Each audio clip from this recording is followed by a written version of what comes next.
Better to be the poor servant of a poor master and to endure anything rather than think as they do and live after their manner. Imagine once more such a one coming suddenly out of the sun to be replaced in his old situation. Would he not be certain to have his eyes full of darkness?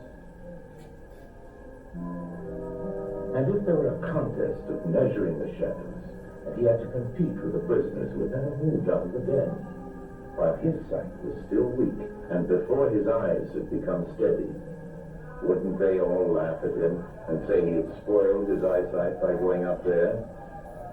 That it was better not to even think of the sentence?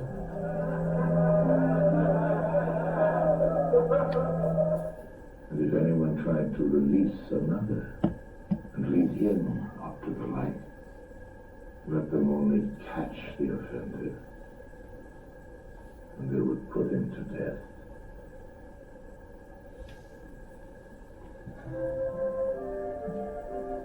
It is the task of the enlightened not only to ascend to learning and to see the good, but to be willing to descend again to those prisoners and to share their troubles and their honors, whether they are worth having or not. And this they must do even with the prospect of death. They shall give of their help to one another wherever each class is able to help the community.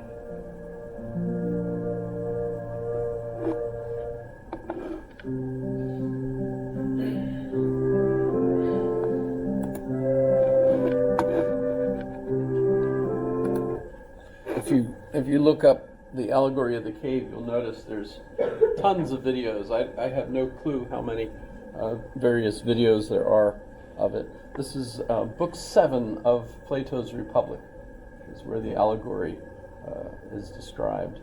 And what the allegory is trying to suggest really is Plato's concept of knowledge. Where does it come from?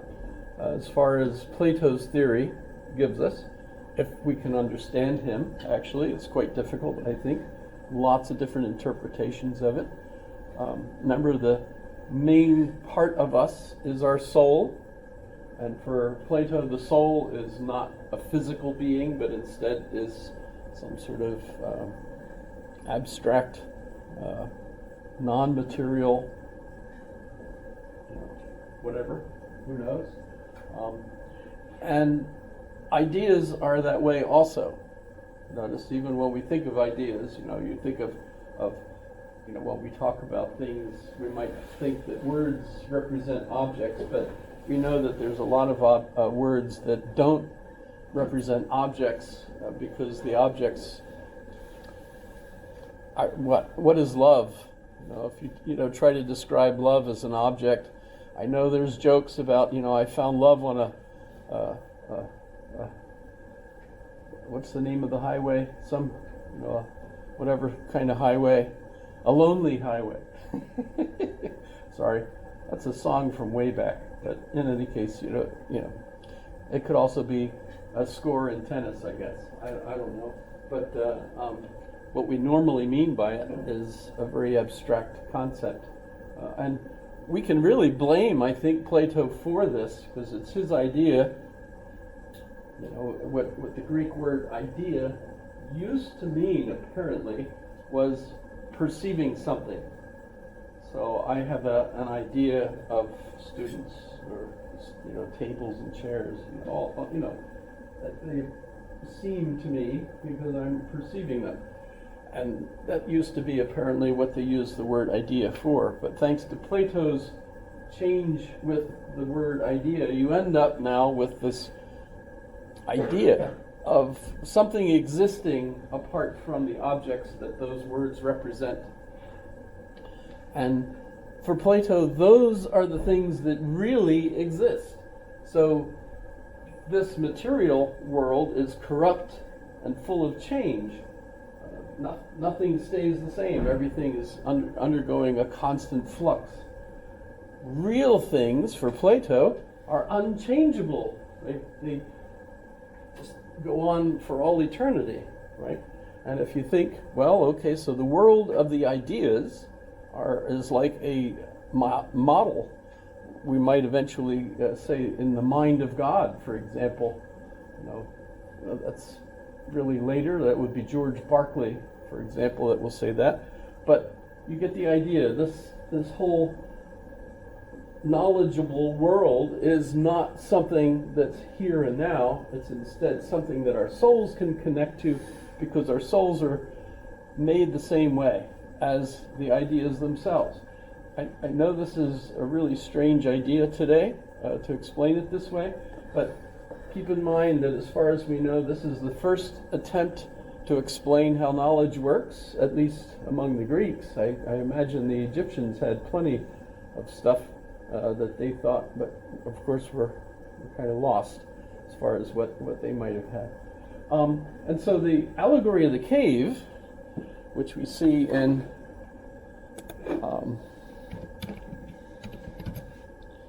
Plato, Republic, Book 7.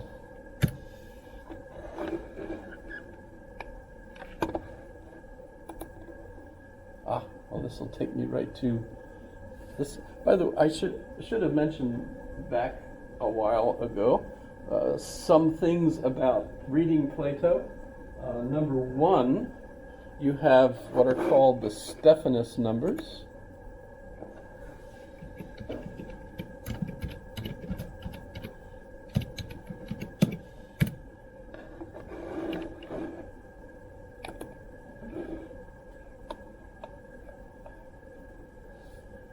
So this comes from a printed version of Plato's works that was done by, well, we can see his name, and he ends up being known as Stephanus.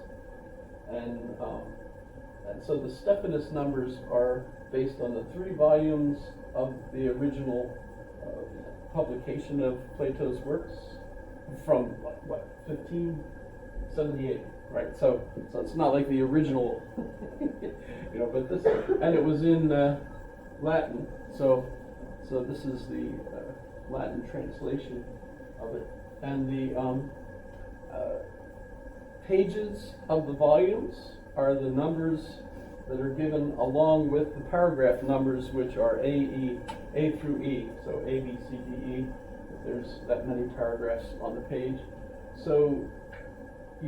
First the name of the dialogue, then the number would be the page that you're referring to of the 3 volumes of where that dialogue was, and the letter would be the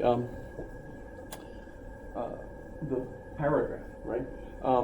And by the way, I think this also points out on this page that there's the Becker system,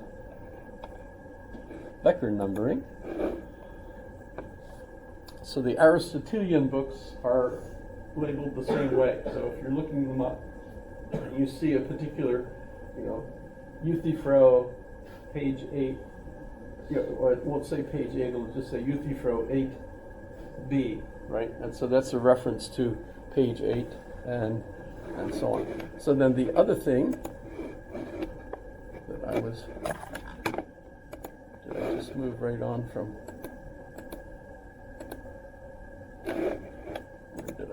Here we go. So the other thing that's interesting is this is the Perseus project. Notice. Okay, so that has the particular book I'm in. Perseus, along with the website that I've been using for the English dialogues, contains the books in the Greek or the Latin, along with their translation. This particular page is, notice, in the translation for English. But if you were curious and you wanted to switch, you could just change the focus. And notice you're now on the same place in the same book, paragraph by paragraph in the Greek. And if that's, notice, what's that first word? Anybody can read it? Meta. You see it? M-E-T-A, meta. So that's kind of interesting. What does meta mean? Well, that's not very helpful, but as you can see, it's the preposition, and I don't know how to read that, but in any case, we know what meta means. It means that that beyond. So where does it get used? In Aristotle's metaphysics. You have metaphysica. It was, I guess, originally metataphysica, but meta means that which follows the physics, and physics are the book of nature. So when you're reading Physica, Physica means nature for Aristotle, and meta means, well, these are the books that came after that. So that's where we get metataphysica or metaphysica. That's pretty interesting. Notice when you click on the word that way, you haven't lost the text, so you can go back and see what the text looks like. Or, of course, go back and see the English. So here's picture men dwelling in a sort of subterranean cavern, etc. You get the idea. So what Orson Welles just read us with the cartoonish kind of images, some folks compare that to people growing up watching TV. Instead of being chained in a cave and just seeing these images, you're watching TV. And is TV real? No. If you watch too much TV and you believe it, what your mom would always say, right? Why don't you get outside? Did your mom say that? I don't know. But my mom said that. Get outside. Get some exercise. Play football. Get your head bashed in by your the neighbors. Etc. So it's pretty clear watching just these images is no real experience whatsoever. You've got to get away from that. But what Plato is actually using this for is not talking about TV, obviously, because even the RCA TV didn't come out in BC. That didn't happen. And so he's not talking about that. He's talking about people that think these things, this stuff, physical things, is the real world. And what his theory, is trying to argue is that no. These things are totally changing constantly. You can't trust these things, but instead you have to have an understanding of the ideas. Trouble, of course, is since we're trapped in these physical bodies, which he calls the prison house of the soul. Not only is the soul the most important part of us, but this darn body keeps getting in the way.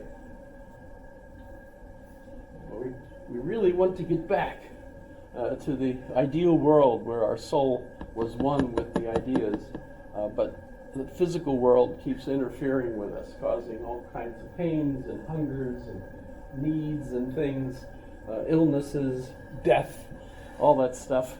And so our soul is anxious to get free of this mortal coil, another expression for the same thing. And of course you can see, the idea that the true life, the best life, is a life where you've somehow escaped the attachment to these physical things.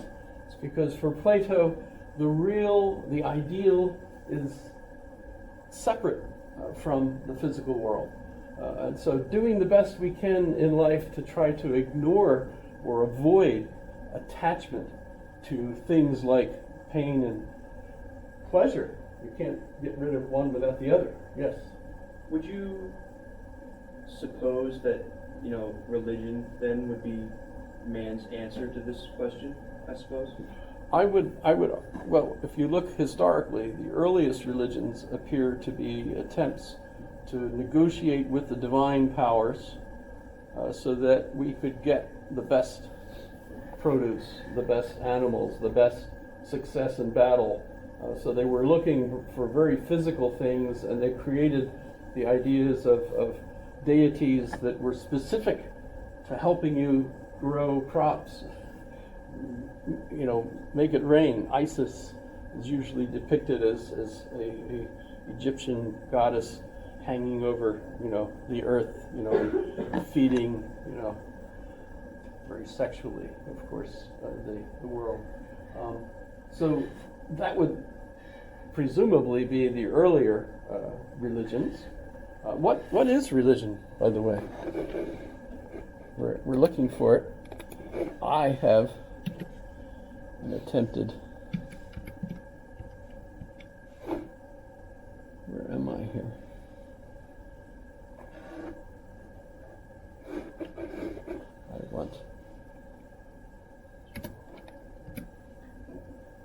Shoot. I have to type the whole thing down.